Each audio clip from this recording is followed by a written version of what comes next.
এটা কালকে রাতের ভিডিও বন্ধুরা। কালকে খাওয়া দাওয়া করে শুতে শুতে অনেকটাই রাত হয়ে গেছে, সে কারণে ভিডিওটা আমি ছাড়তে পারিনি।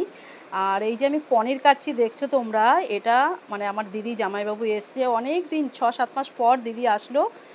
আর যেহেতু পনিরটা আমি ভীষণই ভালো খাই, তো জামাইবাবু যখন আসে পনিরটা মানে আর কিছু তো মানে আনবেই, পনিরটাও বিশেষ করে নিয়ে আসবে, যেহেতু শালি বলে কথা, শালি ভালো খায়। তো পনিরটা নিয়ে এসছে আর এদিকে আমি কাটাকাটিটা করে নিলাম।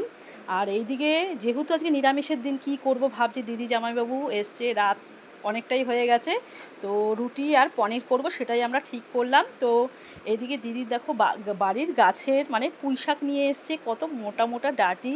আর বাড়ির মানে যে কোনো জিনিস ভীষণ মানে স্বাদ আর টেস্ট। আর সাথে দেখো বাড়িতে খারকন পাতাও হয়েছে, সেটাও দেখো নিয়ে এসছে।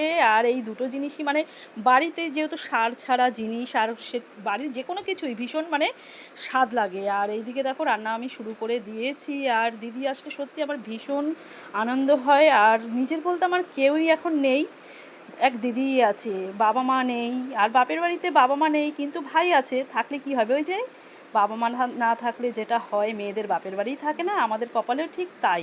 তার মধ্যে তো নিজের পেটের মেয়েটাকে আমি হারিয়েছি, মানে আমার মতো এরকম অভাগিনী কেউ নেই। 1.5 বছর হয়ে গেল আমার নিজের মেয়েটা নেই।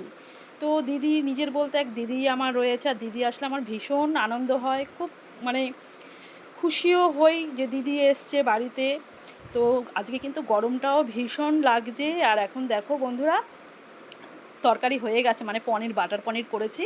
আর এদিকেও আমি দেখো যেহেতু এতক্ষণ গ্যাসের সামনে ছিলাম, ঘেমে একদম জল হয়ে গেছি। আর দিদি জামাইবাবু হাজব্যান্ডরাও বসে বসে টিভি দেখছে। আর এদিকে ছেলেকে আমি খেতে দিয়ে দিলাম, দিদির ছেলেকেও দিয়ে দিয়েছি।